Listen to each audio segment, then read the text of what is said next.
OCD में एक paradox भी है। कई बार जो व्यक्ति अपने परिवार को बहुत ज़्यादा प्यार करता है, जो माँ अपने बच्चे पर पूरी तरीके से जान छिड़कती है, उसी माँ के मन में ये विचार आने लग जाते हैं कि मैं कहीं अपने बच्चे को चाकू न मार दूँ, मैं अपने बच्चे का गला न दबा दूँ।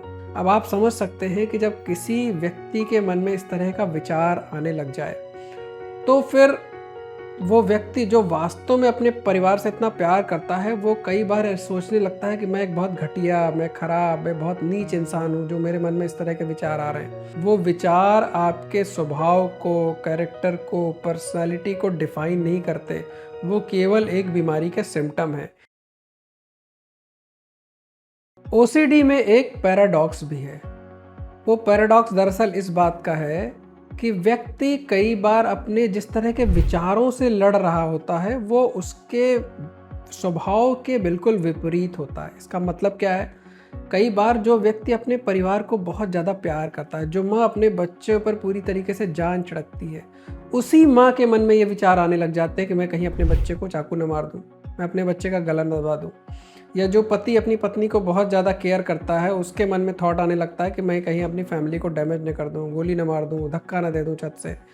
अब आप समझ सकते हैं कि जब किसी व्यक्ति के मन में इस तरह का विचार आने लग जाए, तो फिर वो व्यक्ति जो वास्तव में अपने परिवार से इतना प्यार करता है, वो कई बार सोचने लगता है कि मैं एक बहुत घटिया, मैं खराब, मैं बहुत नीच इंसान हूँ, जो मेरे मन में इस तरह के विचार आ रहे हैं। दरअसल इसी को ओसीडी का पैराडॉक्स कहते हैं कि जिस चीज़ की आप बहुत कद्र करते हैं, अक्सर ओसीडी से जुड़े विचार उसी चीज़ को लेकर होते हैं। जो बहुत ज़्यादा रिलीजियस, भगवान को मानने वाला, धर्म को बहुत ज़्यादा रिस्पेक्ट करने वाला व्यक्ति होता है, अक्सर उसके मन में ही ये गलत विचार आते हैं कि मैं कहीं भगवान को गाली न दे दूँ, मैं भगवान को कहीं ऐसी तरीके से मैं इमेजिन न कर लूँ कि वो किसी गलत काम को करते हुए या गलत तरीके से दिख रहे हैं मुझे।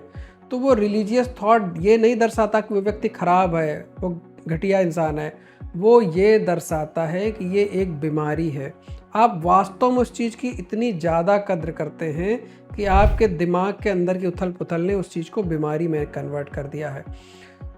तो ये मैसेज मैं रिपीट कर रहा हूँ कि ओसीडी का व्यक्ति खराब इंसान नहीं है, उसके कैरेक्टर में, उसकी पर्सनालिटी में कोई डिफेक्ट नहीं है, वो उन थॉट्स को जानबूझकर नहीं प्रोड्यूस कर रहा है। ये एक बीमारी है। बीमारी के कोई भी लक्षण, मान लिया आपके हाथ में फोड़ा हो जाता है, तो फोड़े की वजह से आपको बुखार आता है और दर्द होता है, तो ये दर्द और बुखार आपने पैदा नहीं किया है, ये इस बीमारी की वजह से होने वाले सिम्टम हैं।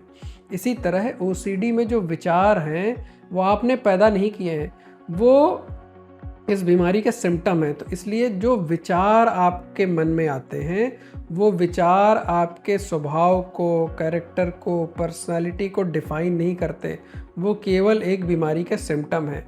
ये बात जानना और समझना ओसीडी के रोगियों के लिए और परिवार वालों के लिए बहुत महत्वपूर्ण होता है।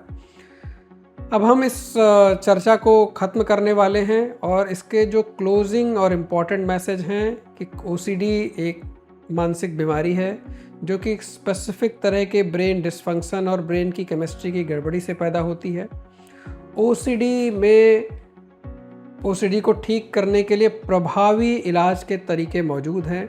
ओसीडी के इलाज को समय पर शुरू किया जाना चाहिए और पूरा कंप्लीट किया जाना चाहिए, और कंप्लीट करने के बाद, रिकवरी होने के बाद भी बिना मेडिकल ओपिनियन के ट्रीटमेंट को स्टॉप नहीं करना चाहिए। बहुत सारे लोगों के लिए देखिए, रिकवरी का मतलब ये होता है कि खराब विचार आना 100% ख़त्म हो जाए। रिकवरी का दरअसल मतलब कई बार ये नहीं होता।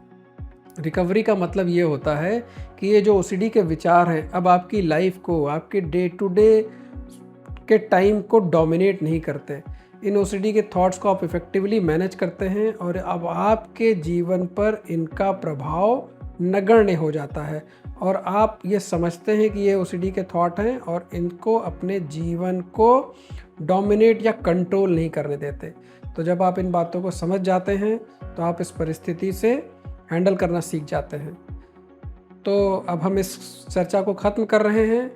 आप जो भी लोग इस वीडियो को देख रहे हैं, अगर आपको ये वीडियो पसंद आया तो इसे लाइक करिए, सब्सक्राइब करिए, इसको शेयर करिए ऐसे लोगों के बीच में जिनको ओसीडी की समस्या हो या वो इस समस्या से जूझ रहे हो और इससे बाहर निकलने की कोशिश कर रहे हो, क्योंकि जानकारी ही सबसे बड़ी ताकत है। ओसीडी में, इस बीमारी से बाहर निकलने में, इस बीमारी से ठीक होने में सही जानकारी, सही तरीका, सही इलाज आपकी बहुत मदद करता है। इसलिए सही टाइम पर लिया गया इलाज और उसको प्रॉपर फॉलो करना आपको बहुत मददगार साबित हो सकता है। Thank you very much.